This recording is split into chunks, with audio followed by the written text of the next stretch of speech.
tried to forgive my enemies, but not forget them. And it's an honor for me to be here to introduce my friend, Aubrey Heath.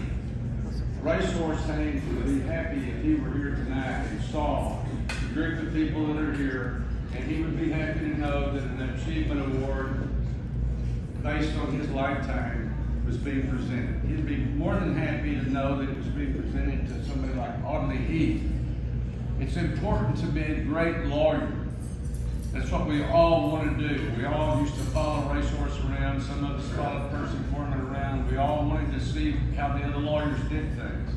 It's important to be a great lawyer. It's also very important to be a great friend.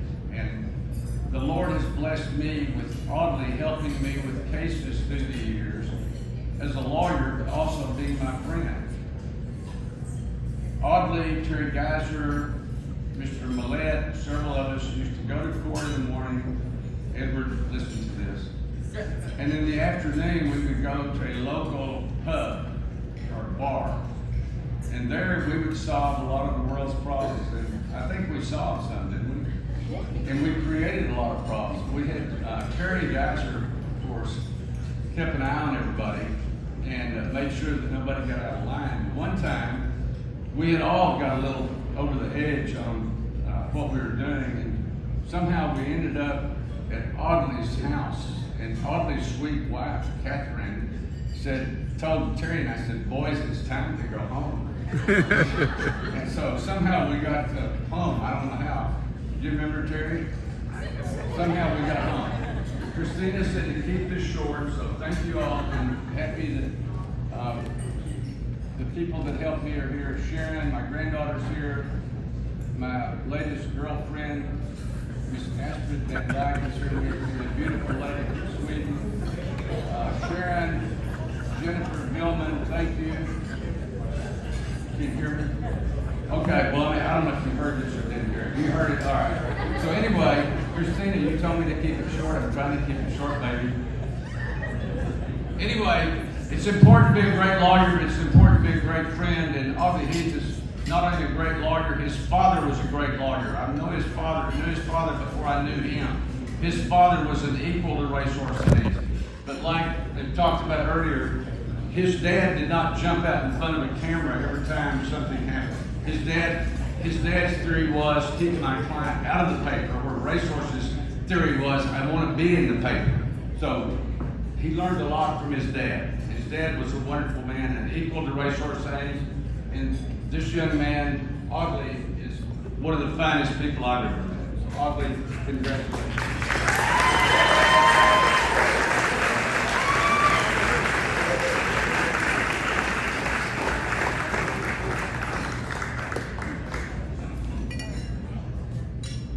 Well, now I know you have to live at least 70 years to get this award. So I want to congratulate my co-honorees.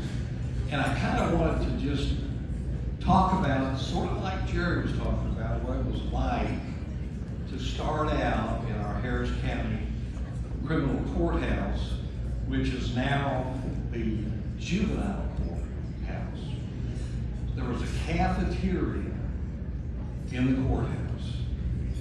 We would meet all the prosecutors, all the defense bar. We would meet in that cafeteria in the morning. They cooked fantastic breakfasts, and we would sit and talk. And one of the guys we wanted to watch talk was Racehorse Haynes. He would be down there. He was charming. He was forthcoming with information.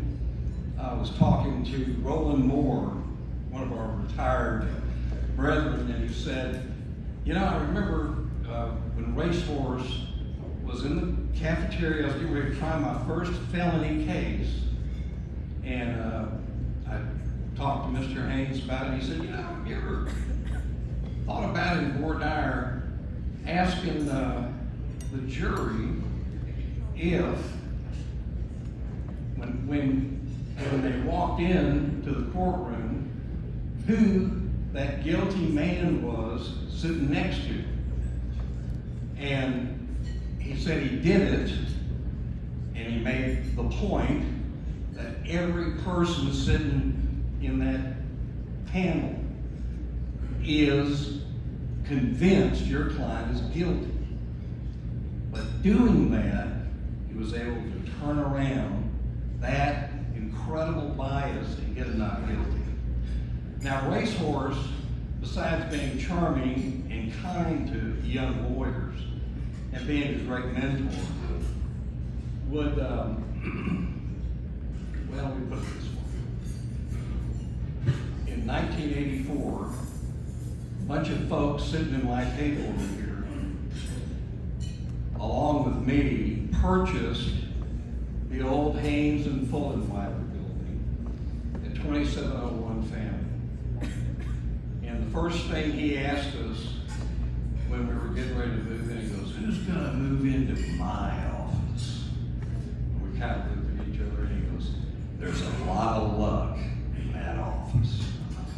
Randy McDonald sat in that office. So I wanted to talk about my best friend in law school, flew down from New York City to be here with me, and he was very instrumental in my development as a criminal defense lawyer because he would keep me awake in Dean Newell Blakely's criminal law class. You know, he'd elbow me, "Hey, get up, get up. It's time to recite." And I think invited, I don't know how many folks from the old 2701 Fannin building, the old Racehorse Haynes building, and incredible group of guys helped me in my journey as a trial lawyer. And the other thing I want to impart is looking out over this room, I see incredible number of faces that have an impact on my life. I see prosecutors who I've tried cases with. I see defense lawyers who pat me on the back on a daily basis and give me the opportunity to pat them on the back. And I want to kind of leave with this last word.